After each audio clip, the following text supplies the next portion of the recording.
Numbers 426-6001, locals 4890 or 4892.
Radyo Katipunan, 87.9 FM.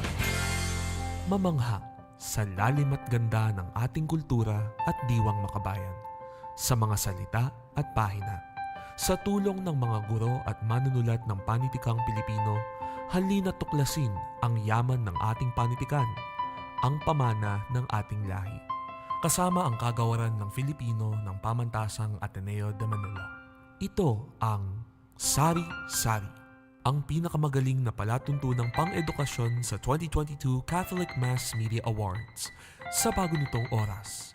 Martes, ika-4 ng hapon, dito lang sa Radyo Katipunan 87.9 FM. Palalimin ang kamalayan sa mga isyong napapanahon.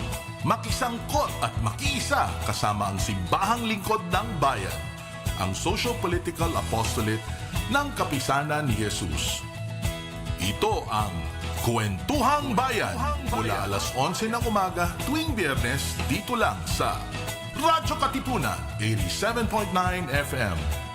Dahil naniniwala kami na posible ang isang mas mabuting lipunan at maaari itong simulan sa isang kwentuhan.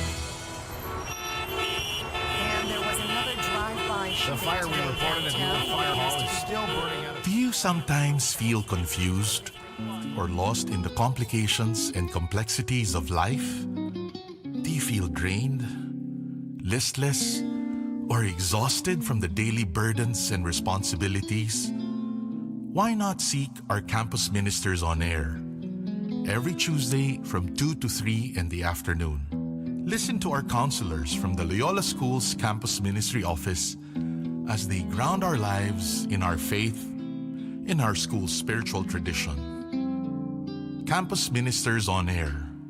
Be guided, be inspired, be blessed.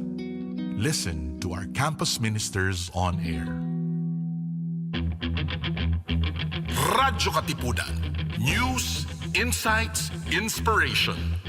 Radyo Katipunan. Down from the hill and down to the world. Radyo Katipunan. The voice of the Blue Eagle. Radyo, Radyo, Radyo, Radyo, Radyo, Radyo, Radyo Katipunan. Radyo Katipunan. Radyo Katipunan. Radyo, Radyo, Radyo Katipunan. Radyo, Radyo, Radyo Katipunan. Sa The Blue Eagle kami di mapipigil sa pagbabalitang tumpak at tama. Buhay at tenista sa loob sa labas ng eskwela, ating ibibida lahat ng kwela. Radyo, Radyo, Radyo Katipunan. Radyo, Radyo, Radyo Katipunan. Radyo Katipunan. Radyo Katipunan. Kawal ni Ignacio, Katipunero sugod, todo sa kayod, tunong at tulong. Lipat na Blue Eagle, galing giting nagigil. Blue and white, one big fight. Radyo, Radyo, Radyo Katipunan. Radyo, Radyo,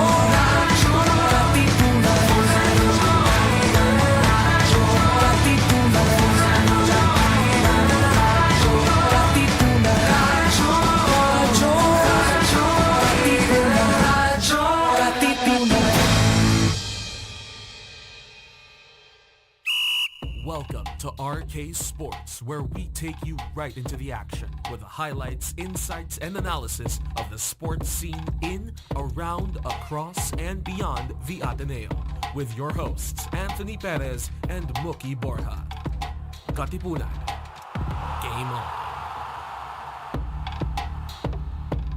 Right, hello, what is up, Blue Eagle Nation? This is Anthony bringing you another exciting edition of Radyo Katipunan Sports on this Thursday afternoon. We are live via RK on Facebook, on YouTube, on 87.9 on your FM band. And joining me is the young fella, Mookie B, who is not the youngest in the studio for once. Hi, Sir Anthony. Yeah, no, we have For a very once. special guest. Much younger guy than me. I'm very excited to talk to him. All right. Same here, Mook. Especially because this is our final episode before our Holy Week break.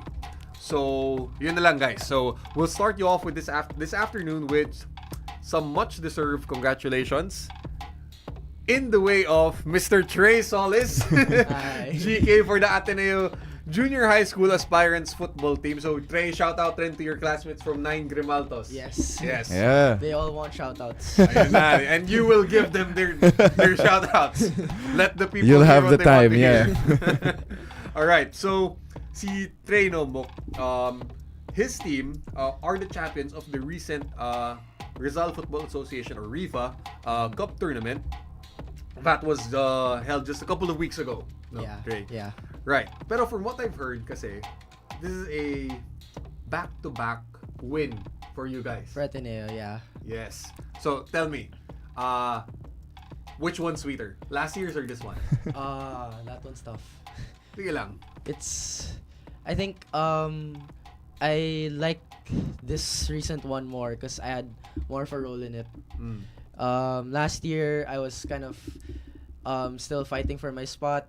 I was starting naman, but I had to fight for it, and the games were tougher last season, but this year we were more of a group, I'd say.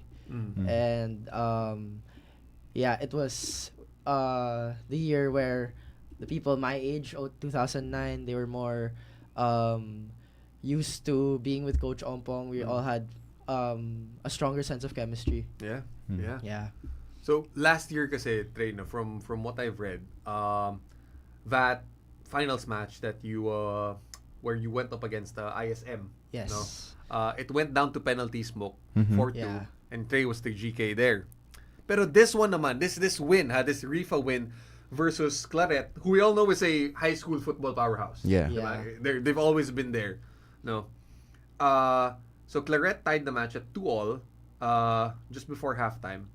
And these were the only goals that they conceded the entire season. Wow. Can you believe that? Wow. That's really impressive. No, but then, aside from, conceding only then, and then, immediately bouncing back in the second half, Yun. not letting them score again and allowing Ateneo to win, it's really impressive for, such a young kid to have the initiative to, because I'm sure you felt really bad about conceding those Yeah. two goals naman. in quick succession. And then, I guess, what was your mindset in halftime? Like, did Coach Ompong say anything to you about, like, just keeping your head up, like, not really thinking about it and just continuing to play your game? Coach Ompong, he had really strong words for us. He said a lot of things. He went back into his past teams, told us how they would fight through things like this.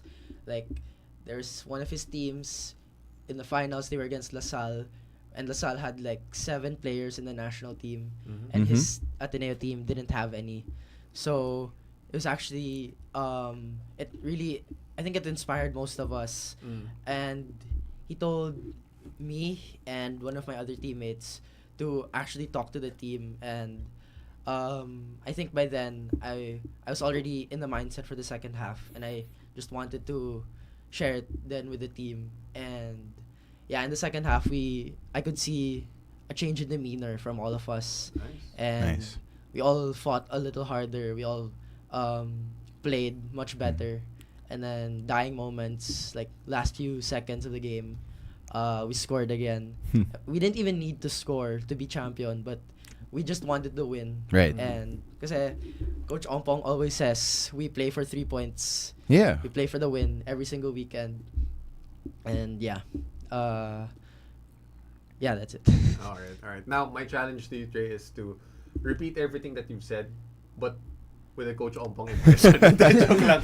No. Pero, Mook, no, I Yeah. like how Trey brought up na, diba? And you also brought up kanina na, you know what, for a keeper, conceding goals happens. You know, there's nothing you Yeah. can do about it. But what's more important is that you don't get, parang next play mindset, diba? You don't get rattled about it. Yeah. Diba?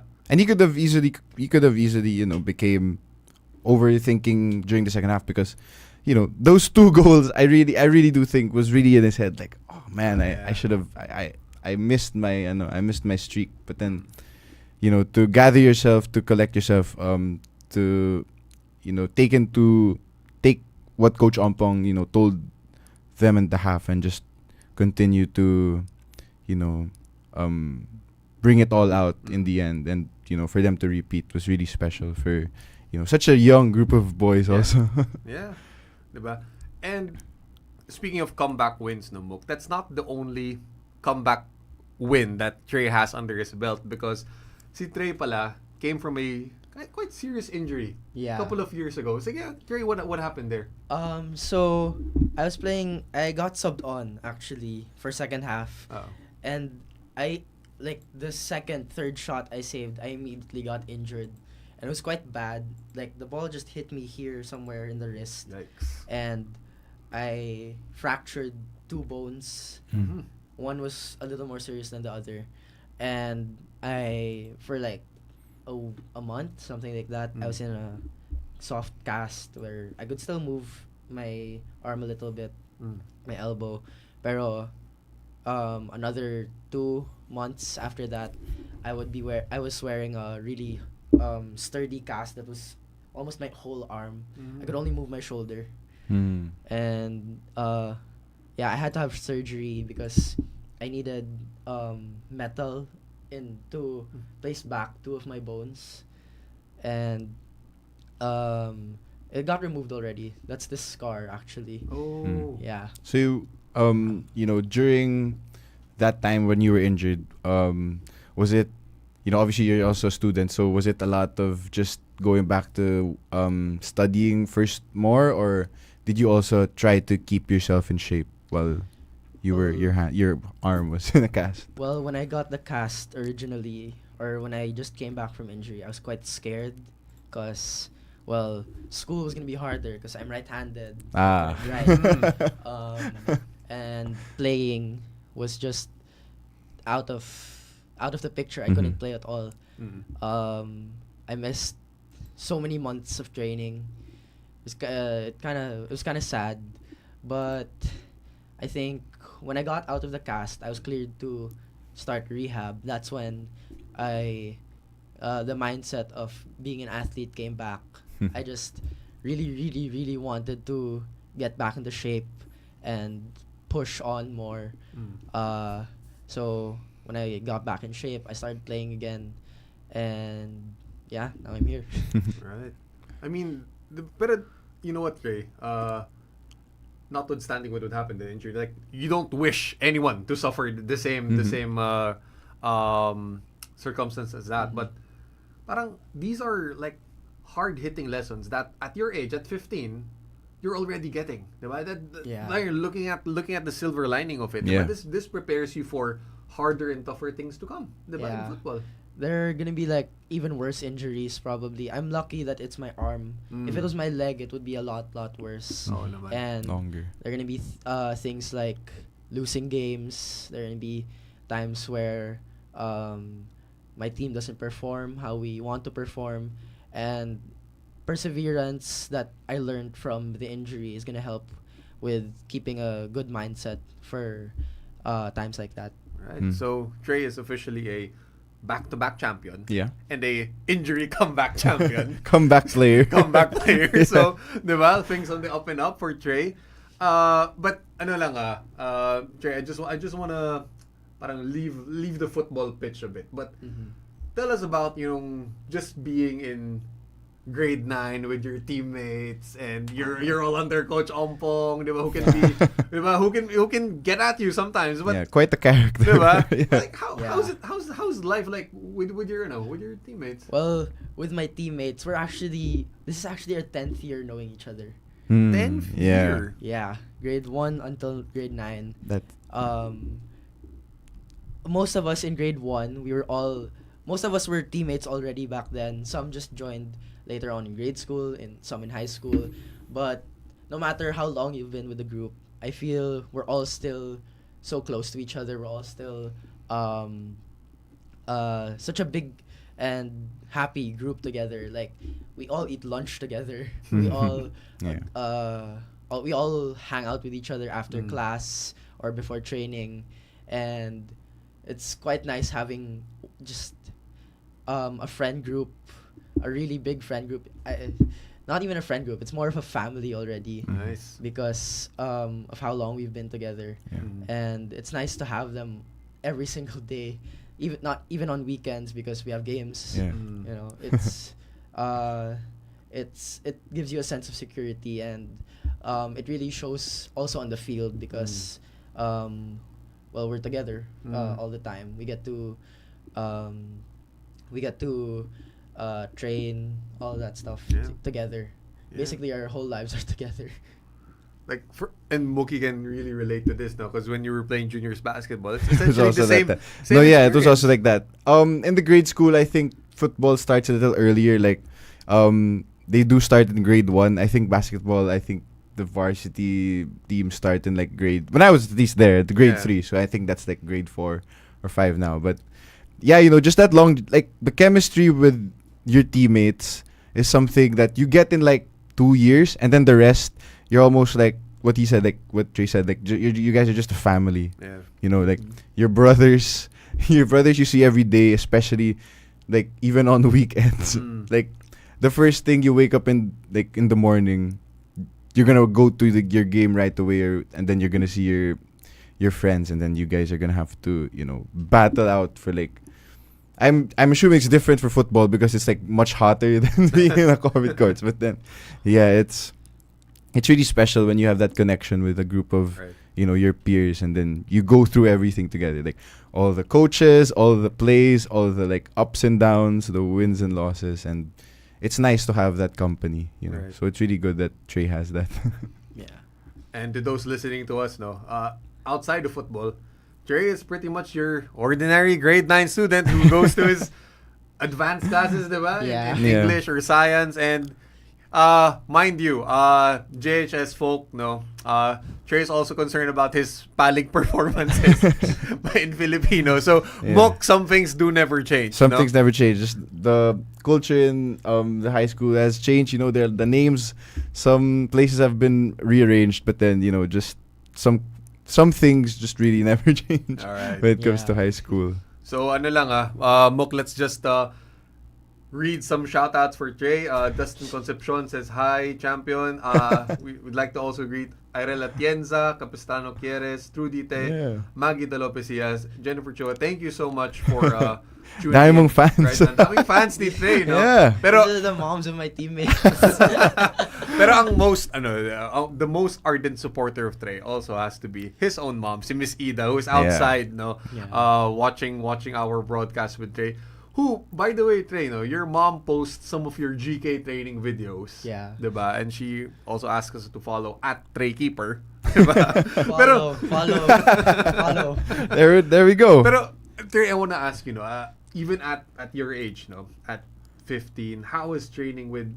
He's with the Goalkeeper Academy. How does that help your game? Well, that goalkeeper academy, it's called GK Marks. Okay. It's the best thing I've gotten from it is being with just goalkeepers, because obviously in actual trainings with the team, it's not all focused on goalkeeping. You need to think about the tactics and how you're gonna play with the team. But in GK Marks, I just grow as a goalkeeper, how to save a shot, how to pass a ball, how to deal with hardships. Like, most of the lessons we get are also the mental side of goalkeeping, which is probably tougher than actually playing on the field. Yeah.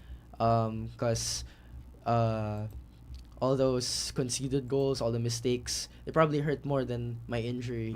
And getting back up from them, all the ways you have to get through things on and off the pitch, I learned there at GK Marks, specifically for a goalkeeper. And it's really, really helpful. It helps me improve a lot more.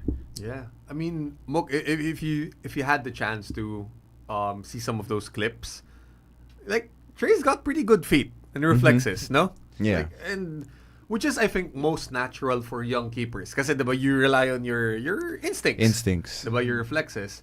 Pero yung, Trey, the timing, positioning, anticipation, that develops, like, with maturity and age. Right. Kasi, Yeah. diba? The twitches in your body, if you think you know where the ball's going, you have to anticipate a lot of those things. That you really have to, learn by experience, learning how to deflect certain shots, how to, when to punch the ball, when to actually get it, right? Yeah. Those are all things that you need to work on, and there's no better experience in that than continuously playing, I guess, Yeah. especially for a goalkeeper. So it's really good that you have like your own focused like training for goalkeeping, and then I'm pretty sure that like translates right away when you're back with your team. Like, Yeah. I mean, you have a picture here, and I see you have like the captain's band on. Yeah. Yeah, so Yun. I have a like that. I think that's pretty interesting because I think football is one of the only sports where they actually do really acknowledge like there's a guy who is your anchor on your team, and when you have those moments when you are the captain, what do you usually say to kind of like rally your teammates, whether like you're up by a lot or it's a close game, or most especially if you're down, like what do you usually say to your teammates? Well, for any type of game, any goal scored, whether it's on us, whether it's on them, my most used phrase is it's still 0-0, which means it's still 0-0, it's still tied, even if we're winning, even if we're losing, because it keeps the mindset of how you started the game. Like, your mind's just fresh, your mind's blank. You just make sure you're still focused on how you play in the game, and not about the score, not about how many goals we need to win by, if we need to win, if we need to draw.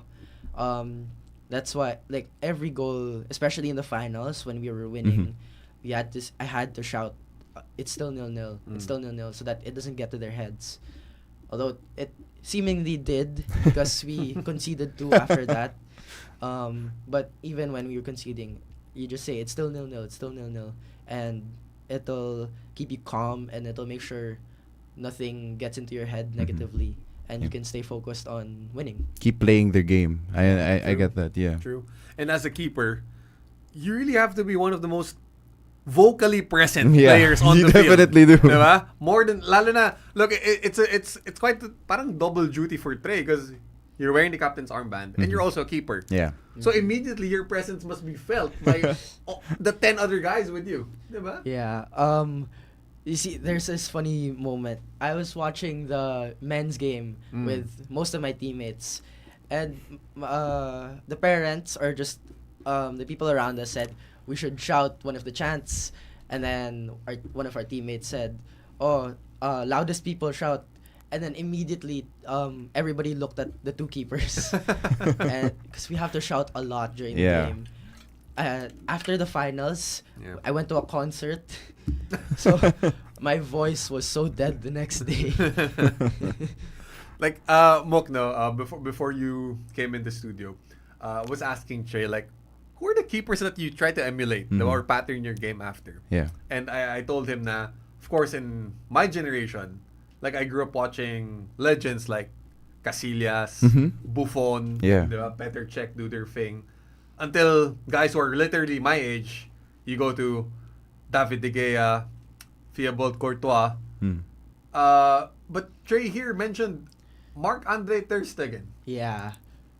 He's the keeper of the team I support, Barca. And his his mentality is really, really good because for the longest time, actually in Barca, he was second keeper, and he has this quote that I like. Train like your number two. No, like your number. Wait, what is it? We'll Google that later. But sige, we get the gist of it.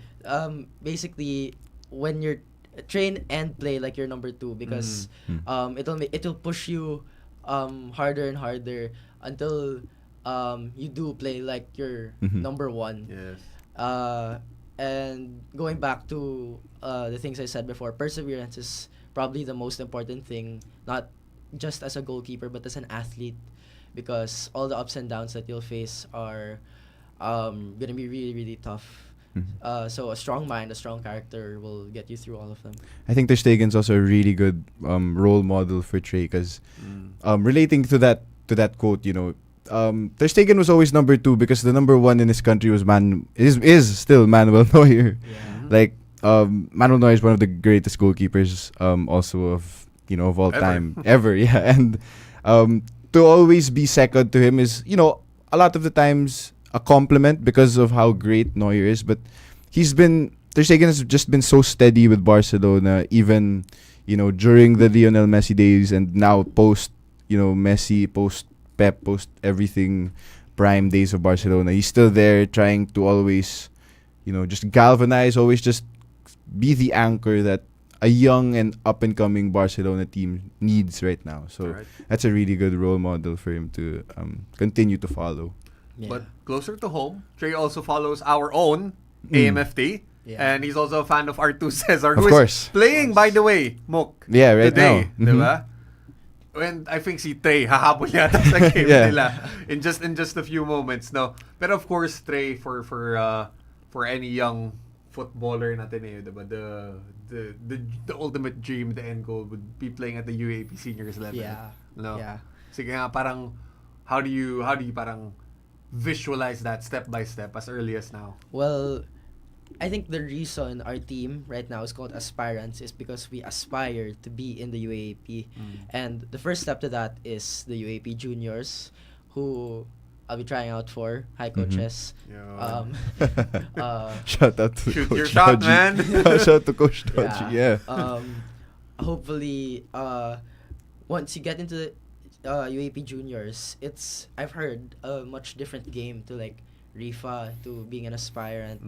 But that's also just step one to getting into the seniors team. And besides looking up to the players there, I really look at the goalkeepers like R2 Cesar and Santi Pastor, all the players in the juniors, Tim Pio, who are also in GK Marks, by the way. And looking up to them, just how they play, how they get through losses, or how they celebrate after winning. It's really a dream for me ever since I was young, and being so close to it, I'm just working so much harder now so that maybe one day it'll be me. Yeah, the blueprint's always there. Like from AJFT, the juniors team to all the way to the men's team, the AMFT. You see a lot of players, just follow that pipeline and make it start. A lot of the players starting for the AMFT also came from the juniors, came from playing in Rifa as well. So you're on the right track. I'm pretty sure that that's something you hear all the time, and you're right. Like the AJFT is the next step, and I'm pretty sure you're gonna excel there too. Like just basing off my experience with batchmates who are also football players, it's pretty much 1-on-1. If you do well in Rifa, you're gonna play really well also in for the juniors. So I'm really excited to watch you play. I'm excited to continue to follow you and your journey toward here in the Ateneo football system. Yeah, and whenever Trey does eventually get to that level, you guys heard it here first. Yeah. Trey Solis, everybody. March 21. Mark the day. So Trey, before we end, kasi Mookie and I got a lot of things to cover pa. Pero here's your chance to say your message of thanks to your Yeah. teammates, coaches, your mom, Yeah. friends. Camera's whoever. yours. Yun. It's yours. First of all, sa mga kaklase ko, shout out ko sa'yo because you keep bothering me about it. And of course, I have to thank first my mom who brings me everywhere, who keeps me in check all the time. She's probably the most helpful to me. And then I have to say thank you to my teammates, stuck by with me 10 years, even through losses, through my mistakes, their mistakes, through losing championships, to eventually being here back-to-back champion. I hope we make it to the UAP together. And of course, my coaches, like I stated before, GK Marks, Coach Noel, he's really helped me through improving as a goalkeeper. And Coach Ompong, been here 35 years. Still here. Yeah, he's grabe. His mentality and how he inspires us to play out on that field, it's so helpful. And how he especially wants people on his team to exemplify Atenean values. Yes. And I really like that because he's not just a coach who wants to win all the time, although of course he does, but he tries to develop a person's character as well. So thank you, Coach Ompong, and everyone else. Yeah, that's me. All right, and thank you, Thank you. Trey Solis, for Yeah. coming over here to Radyo Katipunan. Really impressive. Thank you. Yes. No, so Thank you. between me and Mookie, I know we'll wait for this guy. Yeah, no. Seniors level. I'll watch out. This guy's got next. All right, guys, you heard it. Trey Solis in the house. Thank you for sending in your comments and greetings for him. To those na hindi pa namin nabasa, Trey gave you your shout out already. So at least thank you so much, and thanks again, Trey, Thank for you. joining. Good us luck. this Good luck. afternoon. Yeah. All right, so AMFT, good luck in your game today, and stick with us here on Radyo Katipunan Sports. We'll be back in just a few.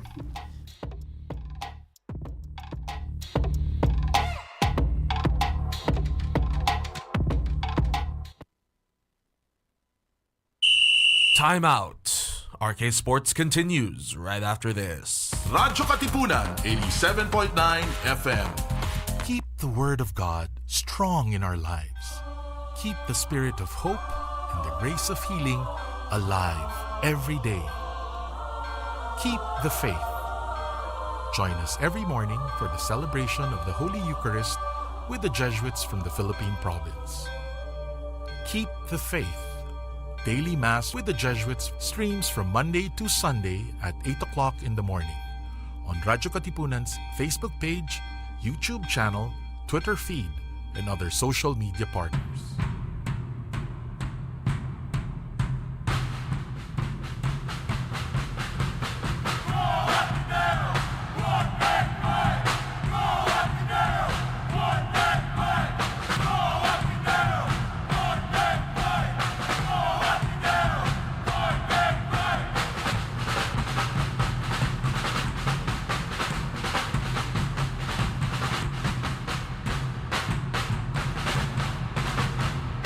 Radyo Katipunan 87.9 FM. Are you feeling sore? We can make that better. Tune in to the Ateneo Senior High School's first radio program, Soar, the Seniors On Air Radio. Don't change that channel yet, because Soar is ready to put the you in you. Soar, Seniors On Air, here on Radyo Katipunan 87.9 FM.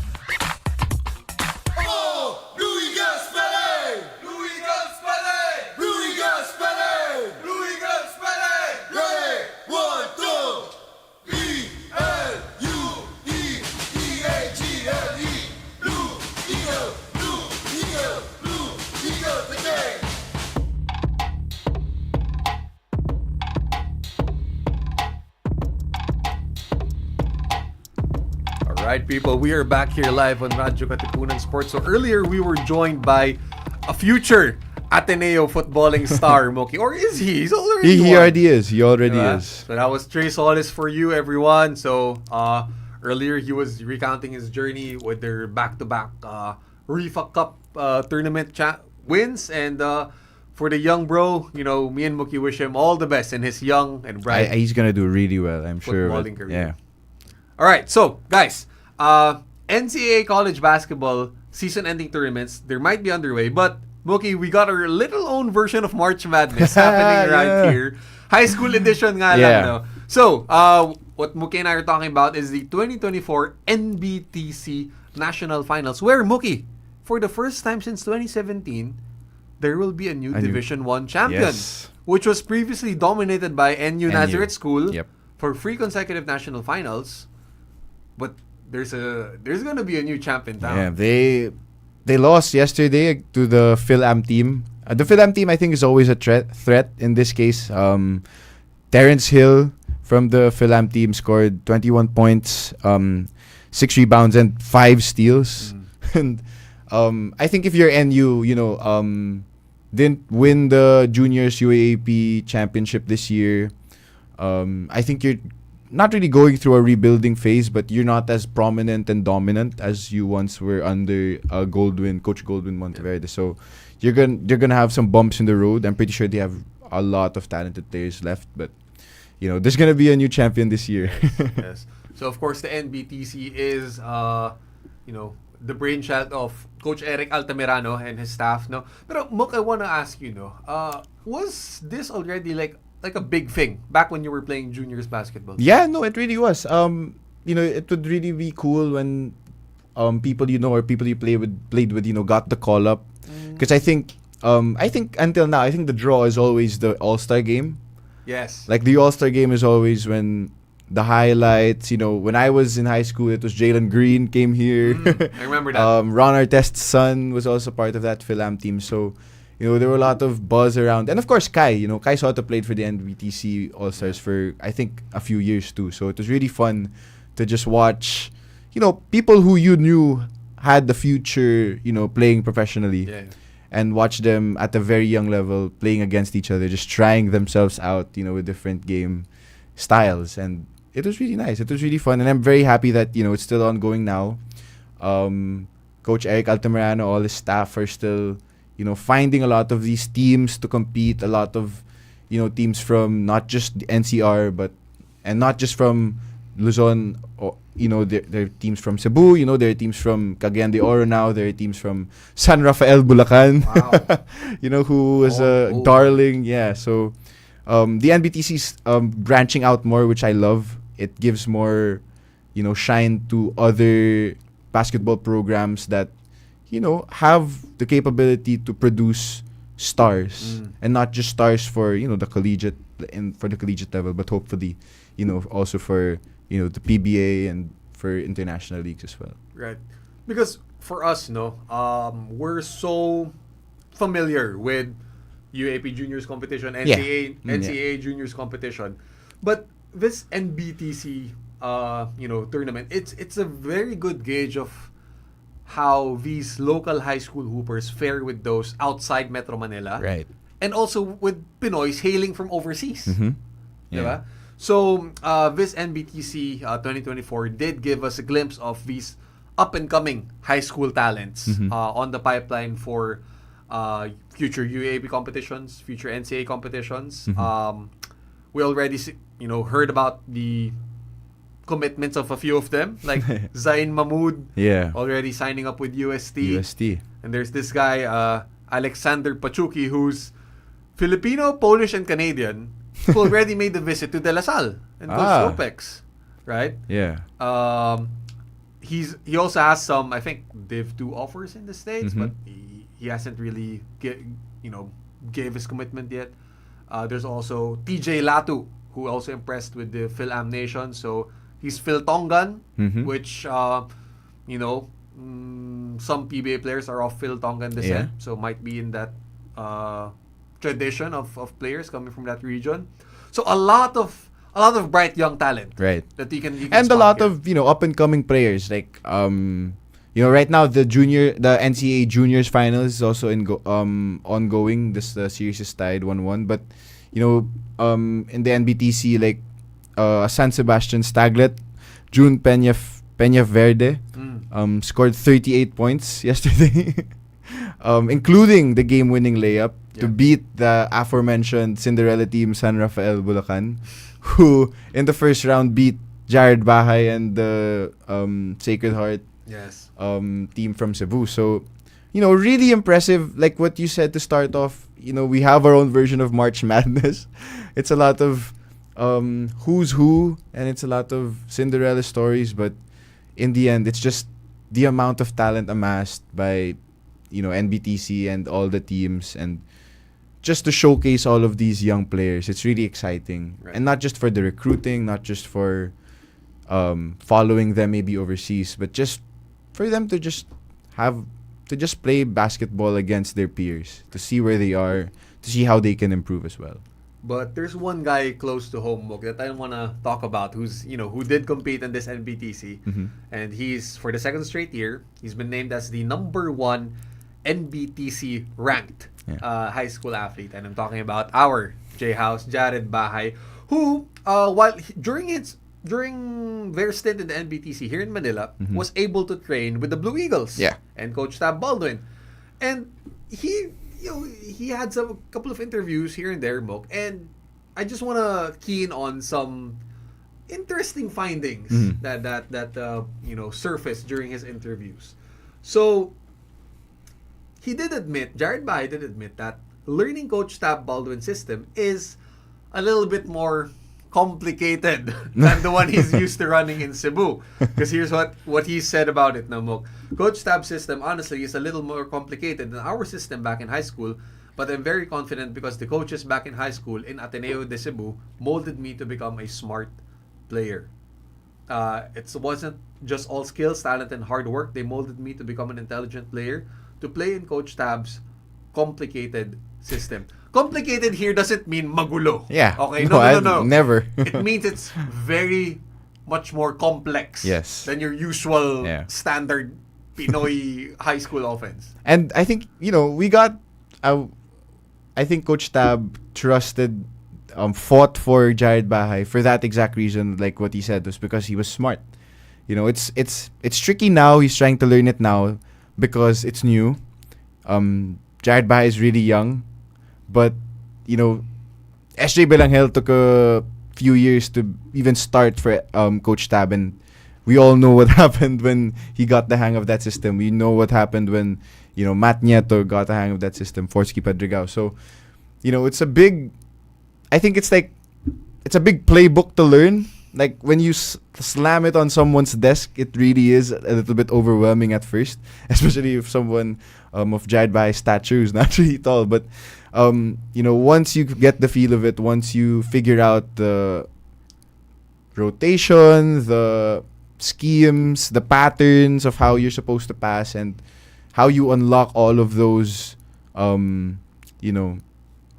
schemes on both offense and defense effectively, I think it's going to open his game up even more, because he is a really good player. He has high IQ. He can shoot the ball. He can pass. He can, defend really well when he wants to. So I can't wait for him to get a hold of that. It's kind of like riding a horse. He's trying to tame it. He's trying to get his bearings under it. So once the UAP season starts, it's gonna look much, much more like planned. Yeah.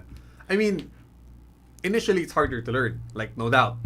But once you master it, then you unlock the different aspects of your game that you possibly never knew you had before. Exactly. Diba? Yeah, we see it. We saw a lot of players, just bloom under Coach Tab Baldwin's system when they compared to when they first came in. There were, like a lot of questions like coming to mind right now. Will Navarro during his 2 years was just, what's this guy for us? What can he do? And then, as that season went on and as his career in Ateneo progressed, it just became obvious that this guy's a top 5 pick now in the PBA draft. That's how skilled he became under Coach Tab. So I'm very happy he's open-minded to learning Jared Bahay, to learning everything that Coach Tab can teach him. I'm sure he's gonna absorb every single one of his lessons and everything that they say to him, all the coaches there. So I'm very happy that he he's admitting now that, it's pretty complex, it's pretty complicated, but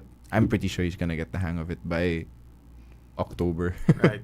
And the good thing going for Jared Bahay, Mook, is he did mention that he has the help of Michael Asoro, Rafi Celis, his former high school teammates, to bring him up to speed. Right. Diba? And learning Coach Tab's offense. Not only that, diba? He also has his FIBA U18 teammates in Porter, Gamber, Kyle Gamber, Mason Amos. Yeah. Diba? So, it helps with the learning curve. Right. And he's really good friends with Mason too. So I'm not afraid that, Mason Amos doesn't look like the guy who's just gonna leave his point guard alone. So I can't wait for the connection, how of those two, how they, grow it, how they develop it, because two-man games in the UAAP are so important, especially between point guard and a big, especially for under Coach Tab. It's very exciting because we already saw what Mason could do in the UAAP. Yeah. He adjusted really well throughout last year. So I'm very excited on how his second year he develops more as a shooter, looking to take more three-pointers. I'm very excited that we have a point guard very capable of creating for others as well. So I can't really so excited to see those two play together. Mason Amos and Jared Bahay. So, to other collegiate teams out there, come Phil Oil tournament season, I have a message for you. If you drop, we pick and pop. No, but okay, ito na, Mok. Jared Bahay isn't the only big name thrown around in this NBTC tournament because after the games have gone, we're all looking forward to the All-Star game now featuring Team Heart and Team Hustle. And Team Hustle is being led by another future rumored Blue Eagle by the name of Kiefer Alas. So how do you like this matchup, Mo? Jared Bahay versus Kiefer Alas. I'm really excited to see it actually. Kiefer Alas is also, very much younger than J House, but he has all the makings too of like a really solid point guard. He's playing two guard. Two guard. He can play both. He's more. I see him like kind of like an SGA. He's really just ball dominant. Okay. But then the way Kiefer Alas can score and that age is really special to watch. I think it's the pedigree. Obviously, he's from a basketball family, but I'm very excited to see that. I'm also very excited to see once the NCAA Juniors Finals is over. I'm very excited to see Jerome Titing Manalili play. Oh yeah, Letran.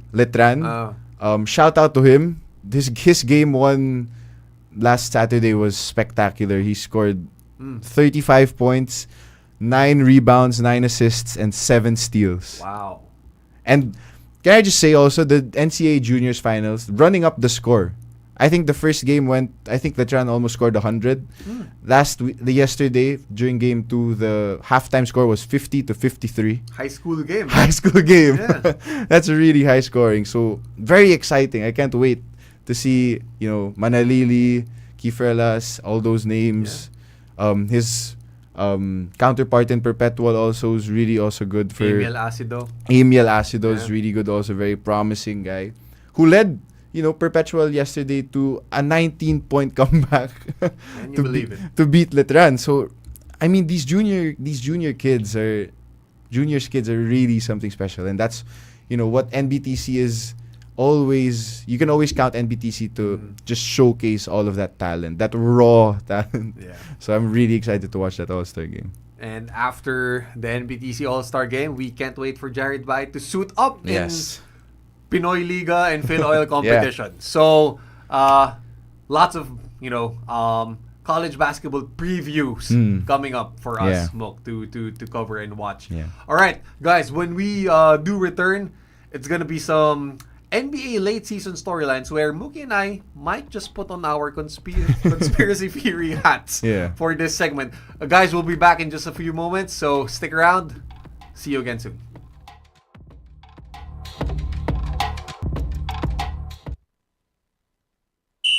Time out. RK Sports continues right after this. Radyo Katipunan, 87.9 FM. Calling on all young male professionals. Do you wish to live an extraordinary life? Are you tired of the routine and mundane and long for a dynamic, adventurous, and even dangerous life? Do you wish to make your life count and hope to make an impact long after you're gone? Do you wish to live a life of service to society, to country, and to dear Mother Earth? Then you are the one we are looking for. Consider the Society of Jesus. Join the church's gallant army and turn your world upside down. Call the Jesuits Vocations Promotions Team 426-6101, local 3406. Once again, 426-6101, local 3406. Oh! 3 fights in a fight, fight, do it right! 3 fights in a fight, fight, do it right! 3 fights in a fight, fight, do it right! 3 fights in a fight, fight, do it right! Ready? 1 bang! Fight! 1 bang! Fight! 1 bang! Fight! Fight, fight, do it right! Go, go! Ateneo, sis, pupa! Fight, fight, do it right! Go, go! Ateneo, sis, pupa! Fight, fight, do it right! Go, go! Ateneo, sis, pupa! Team! Team! Team!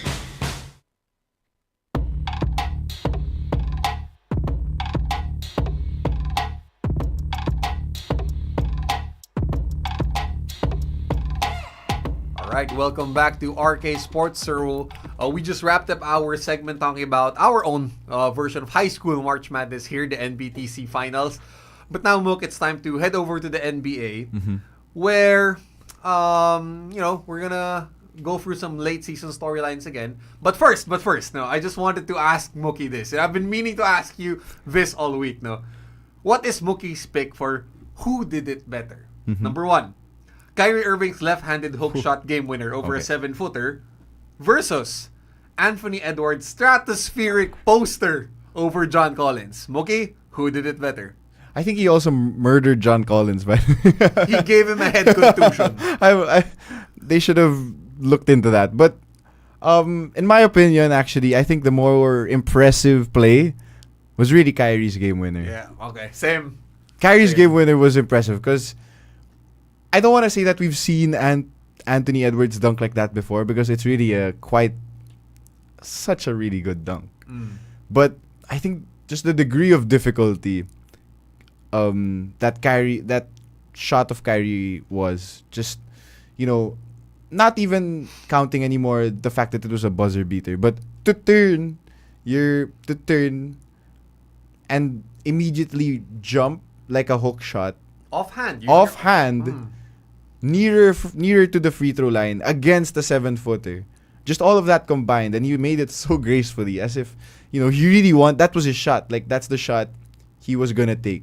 He looked to take, and it was amazing. Like, even his celebration and everything, just looking at his left hand, just really spectacular. I couldn't stop watching that video because it was really just wow. Like, you don't have to be a real basketball player, like a basketball junkie, to realize how difficult a shot that is to make. So that was really impressive. Anthony Edwards just continuing his stare for the Timberwolves. Like, doesn't matter who they're up against, he just wants to win all the time, and I love it. I love Anthony Edwards. Like, we talked about this in one of our previous episodes, how this is, launching the Anthony Edwards superstar train, right? But Kyrie, though, like, the last time I saw a hook shot from the free throw line, that smooth looking, was Magic Johnson NBA Finals with the baby hook to win that game. But the difference was Magic Johnson was 6'9". Like, he can and he was using his right hand. And he was going right too. So it was really like But this one is like from a 6'2" guy, just turning his shoulders just a bit and just lofting it over a 7-footer using your offhand. Like, this is where I realize why lots of NBA players put Kyrie Irving at the top of her list when it comes to ball skills. Ball handling, ball skills, yes. Your ball skills. He's up there. He's up there. You can't, it was so funny because then after that shot, the consequence of that shot was everyone tried to recreate it, especially right-handed players, and they could just appreciate how tough that shot is. Because, and another great thing about that shot was it didn't look like a bad shot. Jason Kidd would have lived with that shot. Before that, Jamal Murray had an open jumper for them to take the lead. Sadly, it didn't go in, but if you were Jason Kidd and you saw that shot, even Luka was really impressed because that was that's really, Luka. and that's Luka. He just made an absurd shot himself before that. So, to put that into the equation, that it was a good shot, even if it was your offhand, even if it was kind of the wrong foot, even if it was against Jokic, it still really looked good the moment it left his hand. So Kyrie, he's up there with AI, he's up there with Isaiah Thomas, just these guards who have the ultimate ball skills when it comes to not just dribbling but finishing both hands, yung pectus, yung finesse shot, everything, man. And Kyrie having a really good season now, unproblematic. Turn for him, very unlikely, but I'm very happy he's back to, the Kyrie that we all love seeing, like the killer Kyrie, the 40 points in the finals Kyrie. So I can't wait for him and Luka to unlock whatever they're building in Mavericks land right now. Wild, man. Creativity, Yeah. angling, Yeah. imagination. I mean, Kyrie's got the bag. Yep. All right, so Mook, to our main topic. Mhm. Right, so guys, after a 300 plus point total All-Star game and numerous record-breaking scoring outbursts with 70 a night just seemingly becoming ordinary, folks, there's something strange going on in the association this late into the season, where referees haven't been blowing their whistle. Shooting fouls, charging fouls, offensive fouls, all becoming invisible? Okay, when the league was asked about this, their response was, oh, it's a statistical anomaly. What? Or is it? So, Mookie, let's wear our conspiracy theory hats and uncover the secrets behind this strange phenomenon. Okay. Now, here's my take. It's understandable and necessary for the NBA to do something about the scoring rampage that we've been seeing that turned some games into unwatchable, aka All-Star game. To do this late into the season without any prior notice, right? Without any announcements, that seems strange. Yeah. It really is. Just to, throw the numbers at our listeners. So, the amount of points per game scored for each team before the All-Star break was 115.5, and now post All-Star break it's down to 111. So 4 points. That's a lot. If you're in the NBA, that's a lot. And, that can attest to the lack of foul calls, the lack of free throws being made. So the fouls per game are down to 17.5 from 19.4. And the free throws, and this is the most glaring fact, the free throws are down from 22 free throws per game to now just under 20, 19.8. So you can see how that pace of the game will automatically, drastically change. And I think for the better, because we see the quality of the game that happens when fouls aren't really called. You get faster pace, more physical, and I think that's for that equals better basketball. But you're right. The fact that the league says, insists that they didn't do it. They didn't say anything to the refs. And you can watch some of these games. Like last week, I watched the Bucks versus Sixers game. My God, Tyrese Maxey was just bouncing off everyone, driving towards the basket, and there was no foul call. But Nick Nurse couldn't do anything about it. Tyrese Maxey had to adjust, and Giannis, and Giannis takes a lot of hits, and he's a superstar, and he wasn't getting calls. He was also getting hit. Yeah, he was also getting hit with a lot by Kelly Oubre, Paul Reed. So even the superstars are getting affected by it. So I think there is something going on. I think the NBA doesn't want to admit the fact that they did say something, but I'm pretty sure they did, just so that the product of the quality of what you're watching is so much better, because the pace is faster. You get more physical play, which a lot of people are clamoring for, and less free throws that make the game boring. So I think it's a good conspiracy, not necessarily something to be like, oh no, they did something, but more of like, okay, thank God they got rid of fouls and they're able to also get the players ready for playoffs, because this is what it's gonna be like for a lot of these teams trying to make the playoffs and then make the finals. Right. I just want to go a bit deeper on this, Mook, no? So, I think this would have been more widely accepted had the league done this during preseason or summer league. Like, they made an official... like a decree, yeah. Like a legislation that, okay, we are changing how we call games. But, I'm thinking, you know what? Maybe because the last time Adam Silver expected and asked players nicely to play defense, he got a 300-point All-Star he got a mockery. 200, yeah. Like you heard it, oh, congrats, you scored The Eastern Conference scored 211 points. 211 points. So, for player-friendly commissioner who's always chummy with players, this is him drawing the line. Yeah. Like, for me, this is how I see it. Because, ladies and gentlemen, the NBA has a huge multimedia deal, TV rights deal coming up. So, stakeholders want to see a much better product, correct? Yep. So, the NBA starts with, okay, star players, you have to play more games, 65 game minimum requirement for awards. And then, wait a second, let's make games more competitive, right? Let's make games more watchable. We don't want to see another 200-point All-Star game. Yeah. So now, let's up the ante on defense and physicality. Right. So for me, it connects back to the huge TV rights deal that's coming up. That's I've heard people say that as well on podcasts. It's very reasonable for Adam Silver to ask for this, because Adam Silver implored the players to have a quality All-Star game, but we got that, really bad 200-point, 300-point game, and I think Adam Silver was just fed up with that.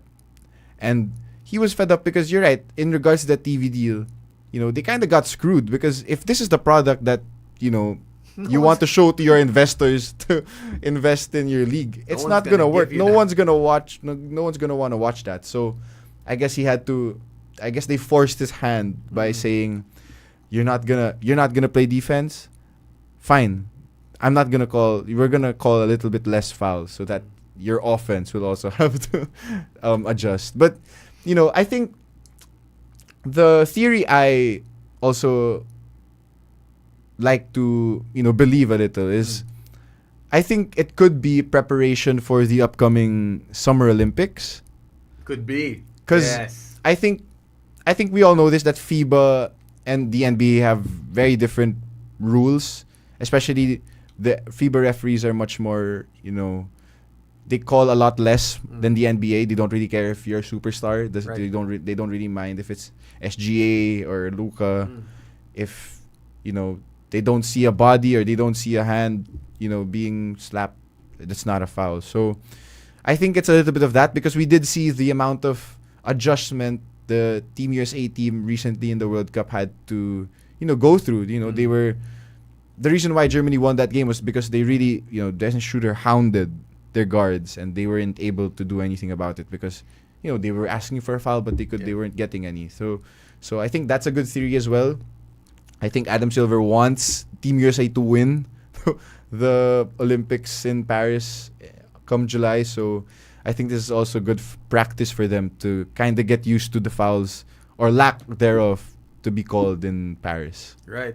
And I can't help but remember, Mook, how in 2021, Damian Lillard, who's absolutely untouchable in the NBA, lights out.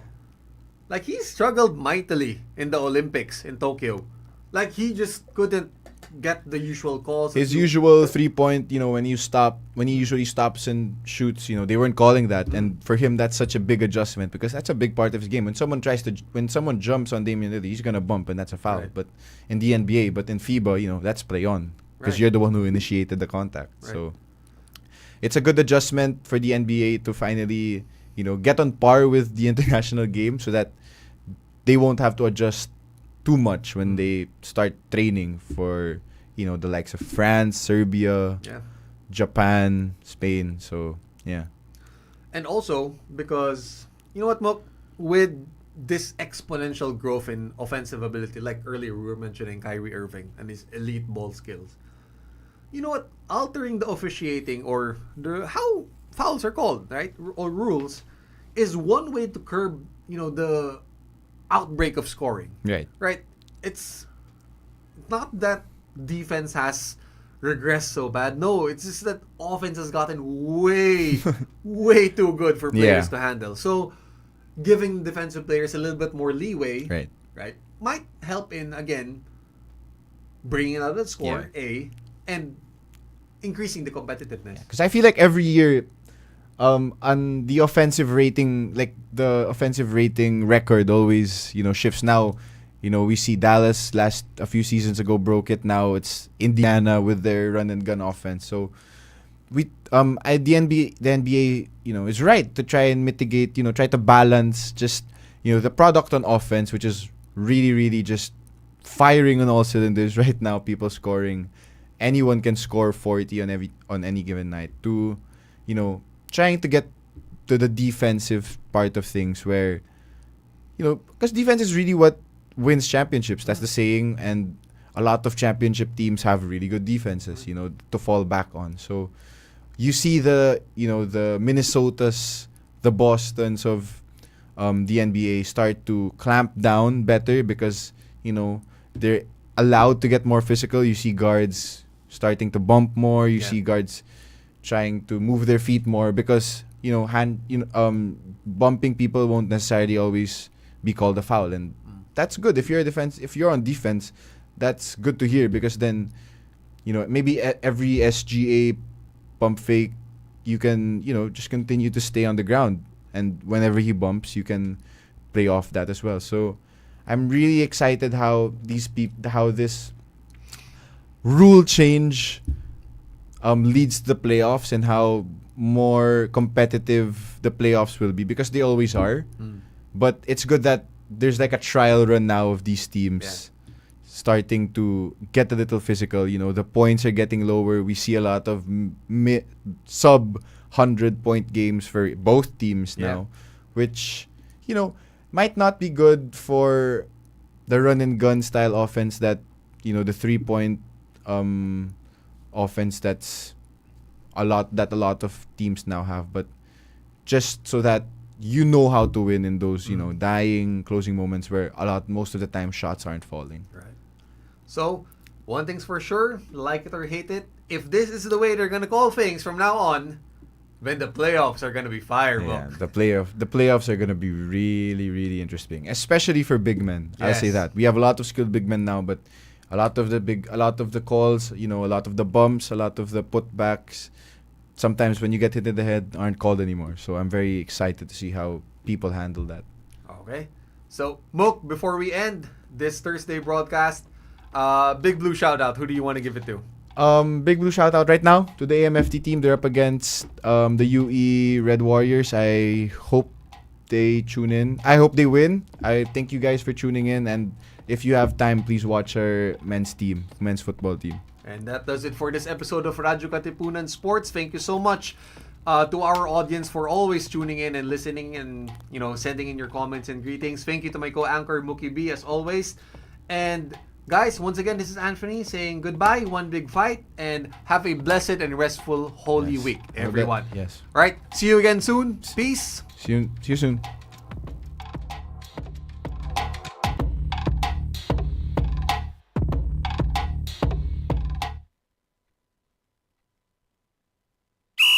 Welcome to RK Sports, where we take you right into the action with the highlights, insights, and analysis of the sports scene in, around, across, and beyond the Ateneo. With your hosts, Anthony Perez and Mookie Borja. Katipunan. Game on.